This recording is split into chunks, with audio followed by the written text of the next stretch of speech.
Hi. Greetings. We're in Revelation chapter 3, the church in Philadelphia, and we're doing verses 8 and 9 today. I know your works. Behold, I have set before you an open door, which no one is able to shut.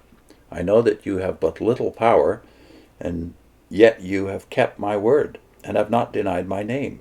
Behold, I will make those of the synagogue of Satan, who say that they are Jews, and are not, but lie. Behold, I will make them come and bow down before your feet, and they will learn that I have loved you. Now, we're not going to read the comments here because they've thrown all of this away now.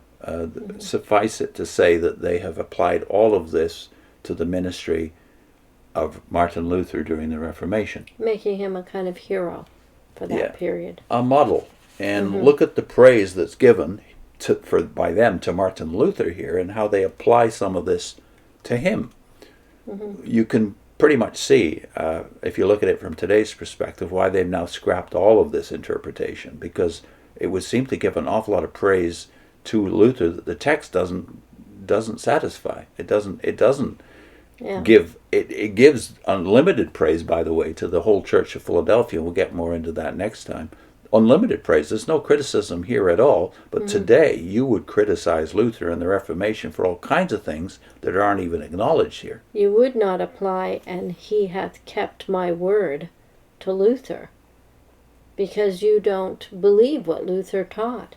And what did he teach? Well, he was a Trinitarian. He was a Trinitarian. He believed in hellfire. He believed in a version of the real presence of Christ in the Eucharist in a way that the Catholics, kind of more like Catholics than Protestants, not at all like you. First of all, he believed all Christians were of one class and all of them had to take the Eucharist. That sets him apart from your basic teaching right there. Yeah. But then we'll get to another peculiarity here that involves a change in the Watchtower's own beliefs since this time. But how about the name? This thing that's in the center here at the end of verse 8. You have kept my word and have not denied my name. So who would the name be in context? Since it's the angel of the Lord is being told by Jesus. The angel of Philadelphia is being told by Jesus personally about himself, something that involves his name, not the name of Jehovah. So obviously this would not go down today. The name that's prominent then in the church of the 1st century, the 2nd century, and onward till today, the name that is prominent is Christ's name. So obviously they can't sell that today. Yeah. And that gives kind of a lie to what we just read in the Proclaimer's book recently about Russell making the name prominent. No, he didn't. And in the early years, neither did Rutherford. So that's another narrative fabrication. And then the third one, though, is this reference, verse 9. Behold, I will make those of the synagogue of Satan who say that they are Jews and are not, but lie. I'll make them come and bow down before your feet. And look what they say. If you want to check this out, look at page 50 of the Finished Mystery.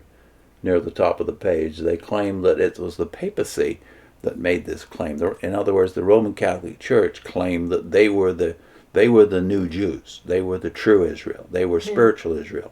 Yeah. And Luther somehow is against this? Well, Luther agreed with them. Luther and almost all Protestants would say what the Watchtower now says, namely that the congregation of Jesus Christ is the true Israel, spiritual Israel, etc.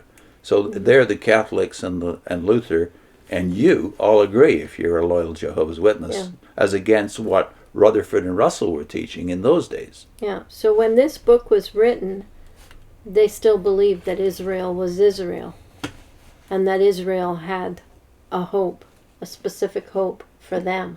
That's right. And then 8 years later, after this book, he publishes and has an address that he speaks to the Jews. I don't know if you can read that. But Comfort for the Jews, 1925, is his printed address that he gave to invited Jews in London, England, and I believe it was the Royal Albert Hall. He rents the place and gives a speech to invited Jews, and of course there are lots of wealthy Jews in England, so I think it was even a free admission. And this is the book he's promoting.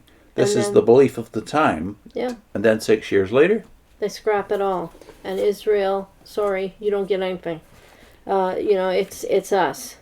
We're spiritual Israel. We're, the promises are for us. well, you can clearly see then why all of this has been scrapped. There's nothing really left here.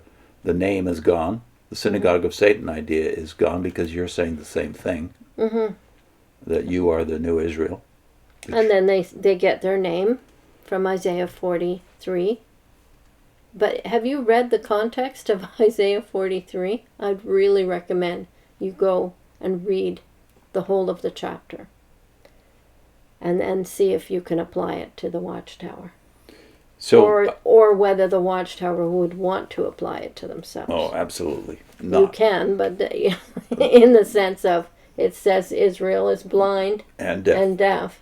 Well, maybe that could be applied to them. But it's not talking about them No, let's not resort to in sarcasm. context. Yeah, okay.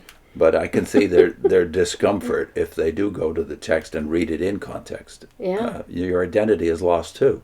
Yeah. Because you'd have to agree that God is calling Jehovah's Witnesses people who are habitually blind and deaf to what he wants. Disobedient to him. Rebellious. Unfaithful people. And that's the way it remained throughout the entire Old Testament and into the New. The church is also blind and deaf often.